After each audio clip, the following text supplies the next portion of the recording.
She smiled across the table and said, "You were never meant to be part of this family anyway." And then she read the will. If you've ever sat in silence while someone rewrote your worth in front of the people who were supposed to love you, this story is for you. Please subscribe to Reddit Family Tales like this video.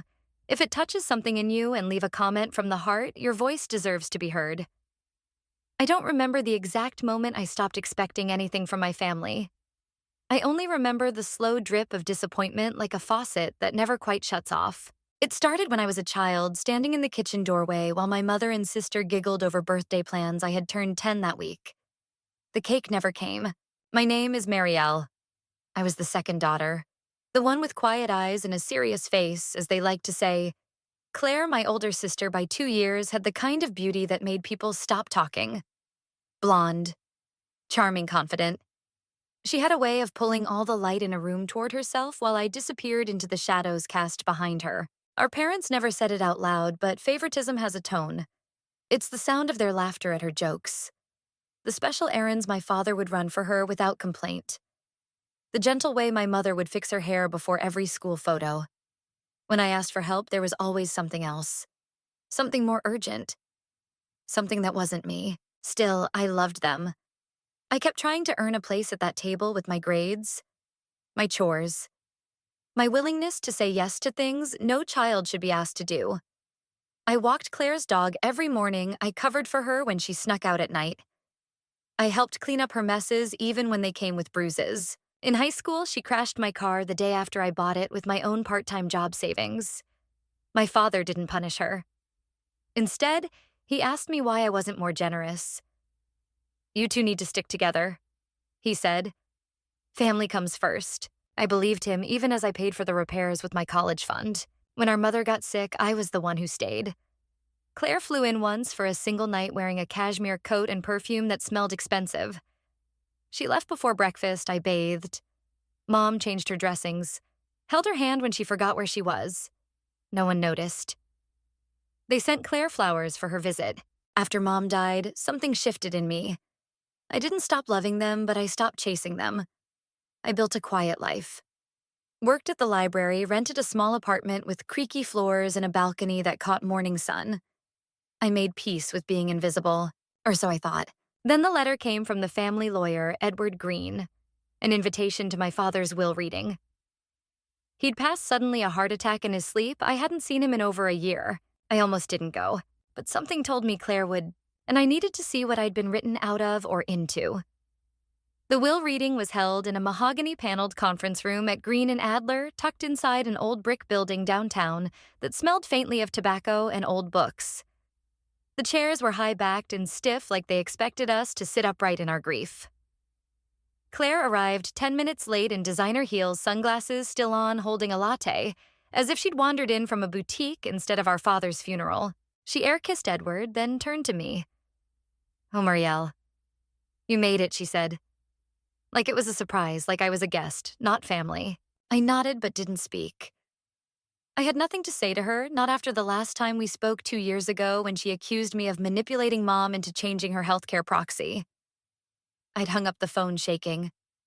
She never called back. Edward cleared his throat and began.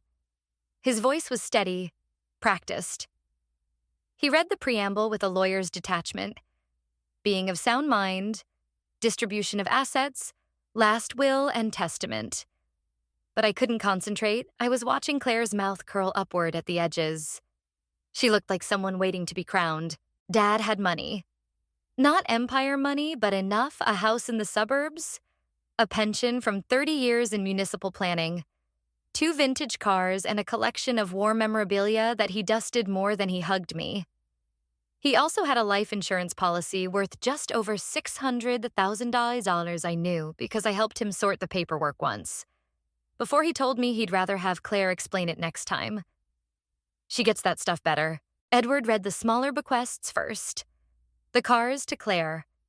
The watch collection to a distant cousin.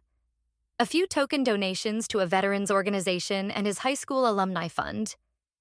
Then came the house to my eldest daughter, Claire Winters. I didn't flinch. I had expected that. And all possessions therein. I watched Claire smile, big, triumphant, cruel. She didn't look at me. She knew I was listening. And as for the remainder of my estate, Edward continued, including but not limited to financial assets, retirement funds, and insurance policies. I held my breath. This was it. I hereby designate Claire Winters as the sole beneficiary. My breath went nowhere. I felt it lodge in my chest like a stone. Claire let out a soft, exaggerated sigh. Well, she said, crossing her legs. He always said I had the stronger head for responsibility. She turned to me, then eyes glittering with something beyond smugness. Don't be upset, Marielle. You never really liked all that practical stuff. The room blurred slightly at the edges. I felt heat crawl up my throat, but forced it down. I wouldn't give her the scene she wanted. Edward paused, looking almost uncomfortable. There is one final note, he said. Claire tilted her head, a postscript. Edward adjusted his glasses. It's a personal letter from your father, addressed to Marielle only, to be opened privately. Claire scoffed. Oh, come on. Is this some kind of guilt trip from beyond the grave? But Edward remained firm. His instructions were explicit. He handed me a sealed envelope yellowed slightly at the edges. My name, Marielle, was written in my father's uneven handwriting. I took it with steady fingers. Claire rolled her eyes and stood. Well, enjoy your letter. I'll be busy handling the estate, and don't worry. I'll find a place for that old bookshelf you liked. Maybe in the guest bathroom. I didn't respond. I was already reading the first line of the letter in my lap, and that's when I knew she had no idea what she'd just inherited or what she hadn't. The funeral was 2 days later, a muted affair with more formality than feeling. Claire insisted on a closed casket, saying no one wanted to remember that face that way. I stood by the entrance most of the time, nodding to distant cousins and colleagues who recognized my eyes but couldn't remember my name. Claire gave the eulogy. Of course, all polished charm, rehearsed emotion. My father was a man of discipline, of honor. She said, pausing just enough for dramatic weight. He believed in legacy, in order. In doing what needed to be done, even when it hurt. I sat in the second row, my back rigid. She hadn't cried.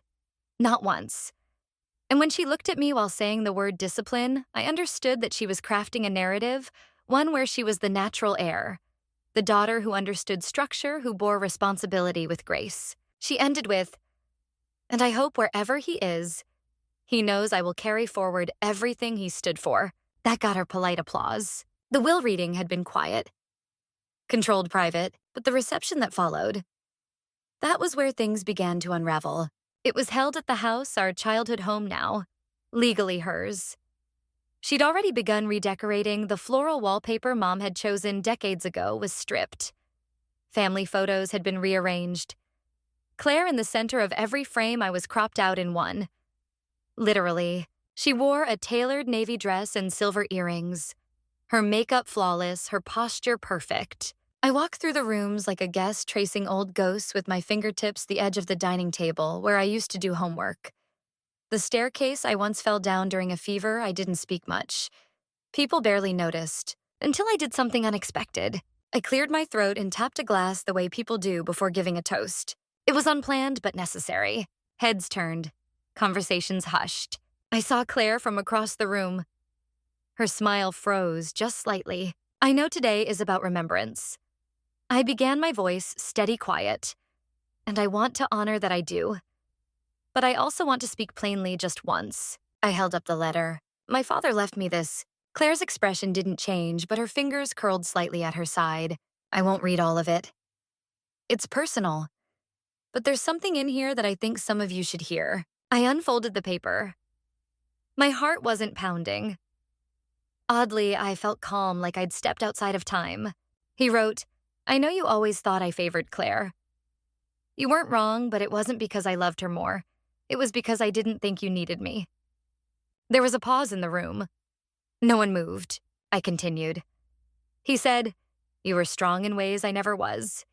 You didn't need the praise, you just kept going, and I leaned on that too much. I'm sorry. A few murmurs, a cough. Then I added quietly. He also said the will was a mistake, that he never finished updating it, that he intended to split everything. Equally. Now the murmurs grew. I looked at Claire. Her mouth was tight. Her jaw clenched. He asked me not to contest it. Said he didn't want more pain. Said he hoped I'd forgive him. Claire stepped forward suddenly, voice brittle with disbelief. You expect us to believe that? A handwritten note? That's your big moment. Some guests shifted awkwardly. One woman whispered to her husband, I'm not asking for anything, I said. I'm just telling the truth for once. Claire laughed short and sharp. You've always had a flair for martyrdom, haven't you? But the room didn't laugh with her. No one backed her up. Instead, Edward, who had quietly entered moments earlier, raised his voice. I can confirm he said that Mr. Dalton had been preparing a revised will. He asked for it to be drafted, but never signed. This letter aligns with the last conversations I had with him. Claire turned to him.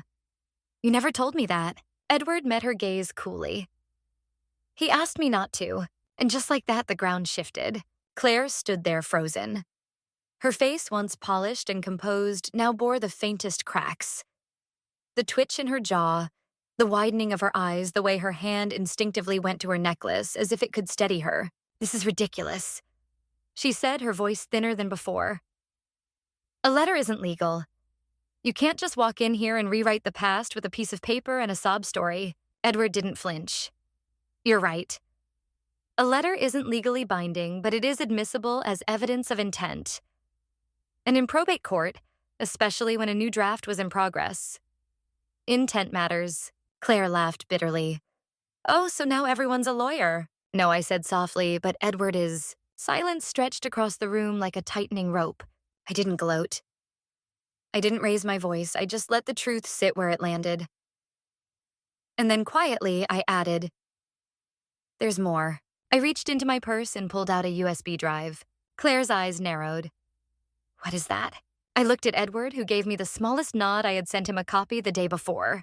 It's a video, I said. From 6 months ago, Dad recorded it during one of his appointments. He asked the nurse to film it. I guess he knew. He might not finish the new will in time. I held it in my palm, then gently placed it on the table.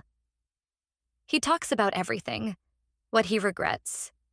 What he wanted to change. Claire stepped forward, grabbing the USB before anyone else could. No one's watching this now. Not here. Edward's voice stayed calm. Claire, if you interfere with possible testamentary evidence, it won't look good for you. Legally or otherwise. A few people gasped quietly. It was the first time someone said out loud what everyone else had begun to feel, that this wasn't just an awkward family moment.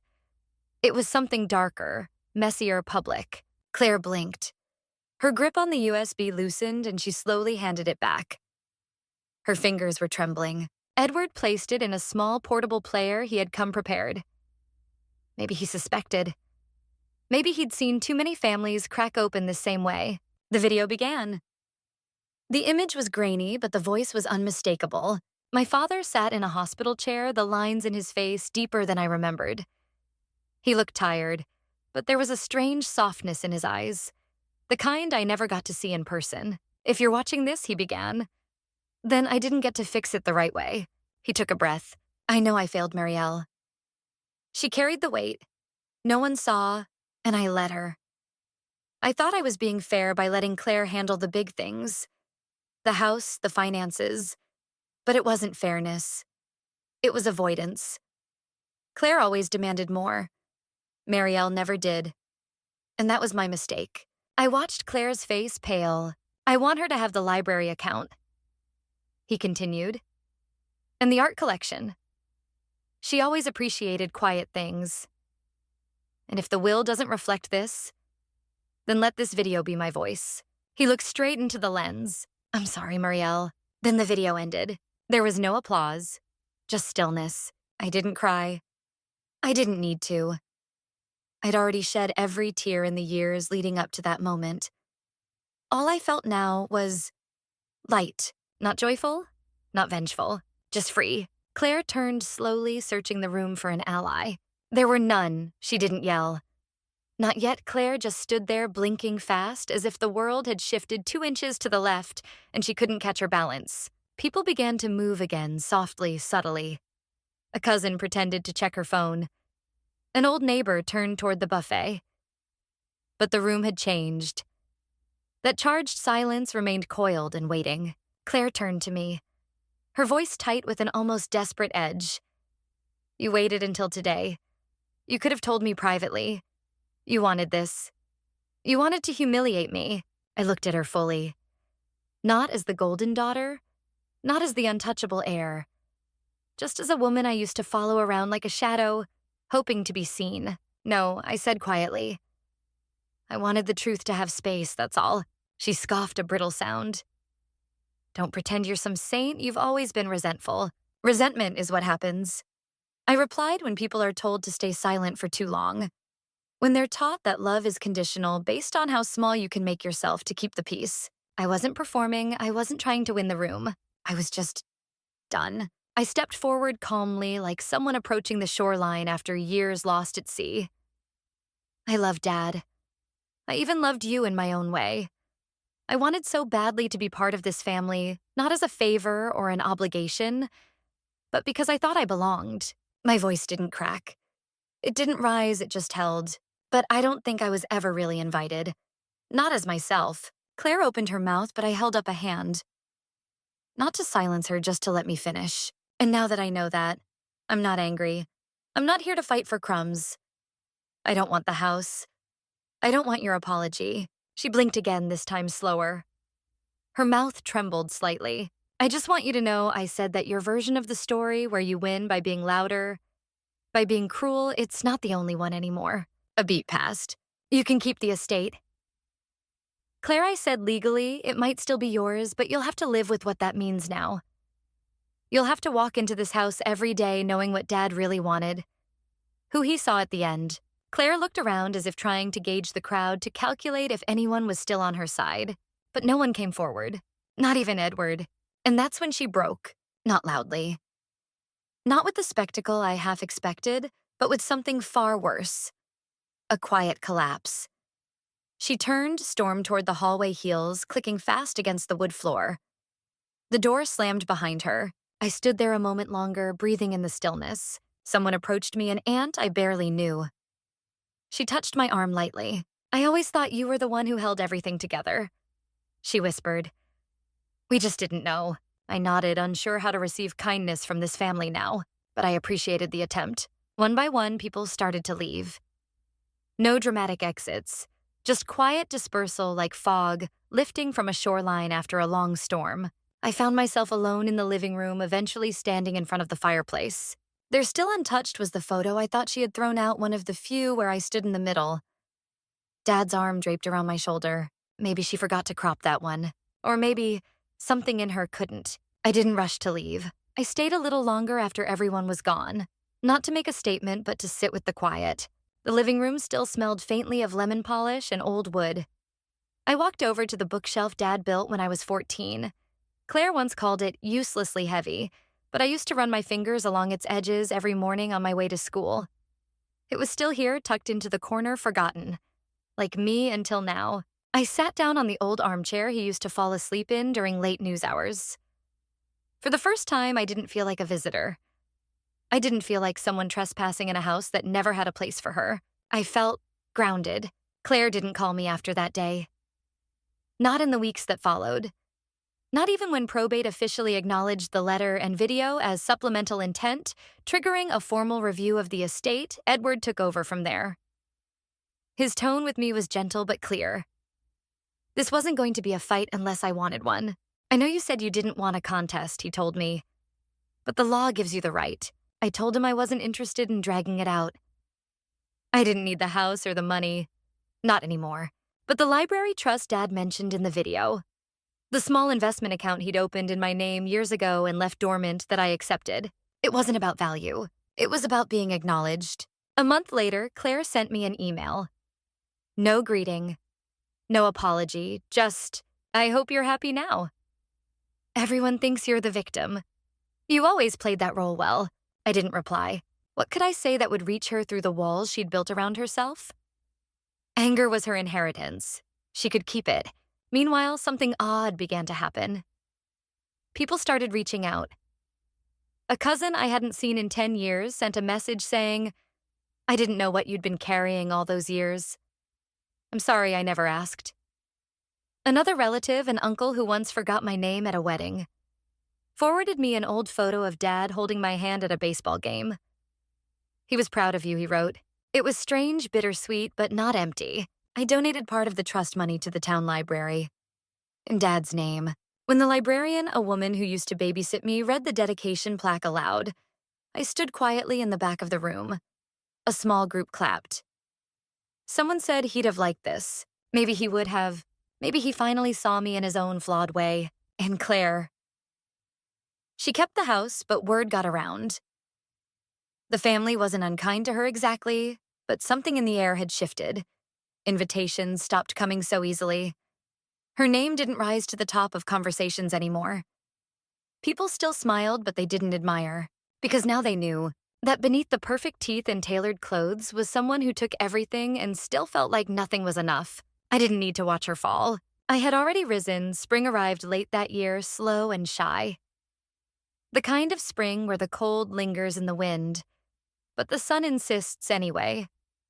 I spent more time in my own home, not because I was hiding, but because I had finally made peace with the space I had carved out for myself. I brought back one thing from the house, a photo. Not the one of all of us smiling at Claire's graduation that one had always felt forced. No. I took a smaller one tucked behind a stack of old receipts in Dad's desk drawer. It was a photo of me and him on a park bench sharing a melted ice cream cone. I must have been 6. His head was tilted toward mine. We weren't smiling, just looking at something in the distance together. I put it on my nightstand, not because I wanted to remember everything about him, but because I wanted to remember the part that tried. One Saturday, I took a drive out to the hills. There's a trail not many people know, and at the top, an old swing creaks from a tree branch. It's nothing grand, just a wooden plank and 2 lengths of rope. But it overlooks a valley where the light pours in like forgiveness. I sat there with a thermos of tea, watching the world shift from afternoon to dusk. The wind pushed softly against the swing. I let it rock me back and forth. My feet didn't touch the ground. For the first time in years, I felt completely unburdened, not vindicated. Not exactly. That would imply I'd been waiting for someone to hand me justice, but no one had. I had chosen it for myself. Piece by piece, not through anger, not through revenge, just through the quiet insistence that I mattered, and that was enough. I watched the sun lower itself behind the hills, bathing everything in that last honey-colored glow. I closed my eyes, and I let go.